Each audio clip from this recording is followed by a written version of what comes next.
بیٹھے ہوئے ہیں، آخری وصیت کے طالب ہیں، ہمیں کوئی وصیت فرمائیں۔ تو حضور غوث اعظم نے آخری وصیت کیا کی؟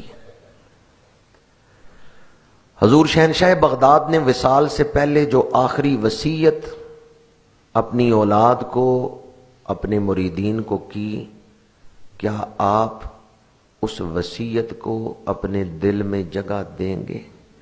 اسے سننا چاہتے ہیں؟ آئیں، حضور غوث اعظم نے جو آخری وصیت کی ہے اسے سنیں۔ آپ فرماتے ہیں علیکم بالتوحید، علیکم بالتوحید، علیکم بالتوحید، کسی حال میں بھی اپنے رب سے منہ نہ پھیرنا، خوشی ہو یا غم ہو، تنگ دستی ہو یا فراخ دستی ہو، ہر حال میں نگاہ اپنے رب کی طرف ہی رکھنا، اسباب کو دیکھ کر مسبب الاسباب سے منہ نہ پھیر لینا۔ علیکم بالتوحید، اللہ کی معرفت ملے گی تو ان اہل اللہ کے دروازوں سے ہی ملے گی۔ بعض لوگ خانقاہوں کو معاذ اللہ توحید کے منافی ادارے قرار دیتے ہیں کہ یہاں سے شرک کی تعلیم دی جاتی ہے، جبکہ حقیقت یہ ہے کہ خانقاہیں توحید سکھانے والے ادارے ہیں، یہاں اللہ اللہ کرنا سکھایا جاتا ہے۔ خانقاہوں پہ اولیاء اللہ بیٹھے ہیں تو یہ اللہ والے بیٹھے ہوئے ہیں، یہ اللہ اللہ کرنا سکھاتے ہیں، آداب توحید سکھاتے ہیں۔ حضور شہنشاہ بغداد نے جو آخری وصیت کی ہے وہ یہ ہے علیکم بالتوحید، کسی حال میں بھی اپنے رب سے منہ نہ پھیرنا، اپنے رب پہ نظر رکھنا، اسباب کو دیکھ کر کہ میرے حالات بڑے اچھے ہیں، رب سے منہ نہ پھیر لینا۔ تمہیں جو مل رہا ہے اللہ کے فضل سے ہی مل رہا ہے، اس لیے ہمیشہ نظر اپنے رب کی رحمت پہ رکھنا۔ حضور شہنشاہ بغداد رضی اللہ تعالی عنہ کے جو ملفوظات ہیں، اگر ان کی روشنی میں آپ کی شخصیت کو دیکھا جائے تو آپ اس بلند درجے کی شخصیت ہیں کہ امت مسلمہ کے اکابرین میں سے ہیں۔ یوں تو آپ سلسلہ علیہ قادریہ کے اکابرین اور بانی ہیں، لیکن تمام سلاسل میں آپ کا فیض ہے، ساری امت کی گردن پہ آپ کا احسان ہے۔ غوث اعظم امام التقا والنقا، جلوائے شان قدرت پہ۔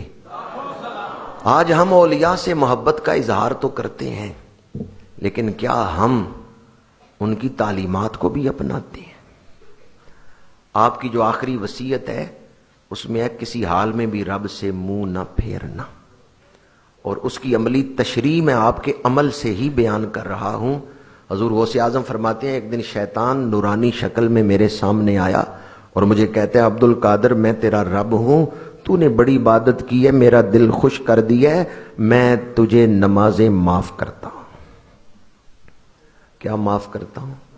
نماز معاف ہے، شریعت کے حرام تیرے لیے حلال ہے۔ حضور غوث اعظم نے پڑھا لا حول ولا قوت الا باللہ العلی العظیم، وہ دھواں بن گیا، وہ جو نور کی شکل میں آیا تھا دھواں بن گیا، اور جاتے ہوئے کہنے لگا کہ تیرے علم نے تجھے بچا لیا ہے، میں نے اتنے ولیوں کو اس جال میں پھنسا کے برباد کیا پر تیرے علم نے تجھے بچا لیا۔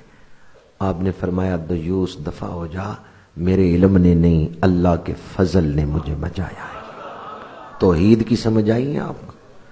میرے علم نے بچایا ہے نہیں، کہتے اللہ کے فضل نے مجھے بچایا۔ یہاں میں یہ بھی عرض کروں گا کہ امام غزالی نے یہ لکھا ہے، ایک صاحب کشف تھے، ان کو شیطان نظر آیا تو انہوں نے شیطان سے پوچھا، اس نے کچھ کنجیاں کچھ چابیاں اپنے کاندھے پہ رکھی ہوئی تھی، انہوں نے پوچھا بھئی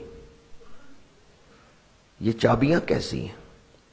اس نے کہا یہ وہ چابیاں جن سے میں لوگوں کے دل کھولتا ہوں، جو میرے قابو میں نہیں نہ آتے، گناہ نہیں کرتے، برائی کی طرف نہیں آتے، تو یہ وہ چابیاں جن سے میں ان کے دل کھولتا ہوں اور انہیں برائی پہ لگا دیتا ہوں۔ تو وہ صاحب کشف کہنے لگے کہ میرے لیے کون سی چابی ہے؟ تو شیطان نے کہا تیرے جیسوں کو میں چابی کے بغیر ہی چلا لیتا ہوں، چابی تو میں نے مردوں کے لیے رکھی ہوئی ہے، مردوں کے لیے۔ حضور شہنشاہ بغداد کے پاس آ کے شیطان مغالطہ ڈالنے کی کوشش کرتا ہے، کامیاب نہیں ہوا لیکن کوشش تو کی ہے نا۔ تو پھر ہمارا کیا حال ہوگا؟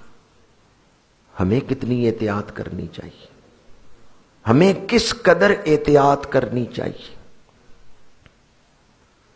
آپ کے اس واقعہ سے دو چیزیں ہماری رہنمائی کرتی ہیں۔ ایک تو یہ کہ کبھی فرائض کو ترک نہ کریں، شریعت نے جو چیزیں آپ پر فرض کی ہیں کبھی یہ نہ سمجھے میں اس مقام پہ پہنچ گیا ہوں کہ اب میں فرض چھوڑ دوں تو خیر ہے، کبھی یہ نہ سمجھے کہ میں اب اس مقام پہ پہنچ گیا ہوں، میرے دل میں اتنی محبت ہے اللہ کی کہ میں اب فرض بھی چھوڑ دوں تو خیر ہے، کبھی یہ نہ سمجھے۔ وہ پیدائشی ولی ہیں، مادرزاد ولی ہیں، حضور غوث اعظم صرف ولی نہیں سید الاولیاء ہیں، لیکن فرض چھوڑے نہیں۔ ایک تو یہ عہد باندھے فرائض نہیں چھوڑ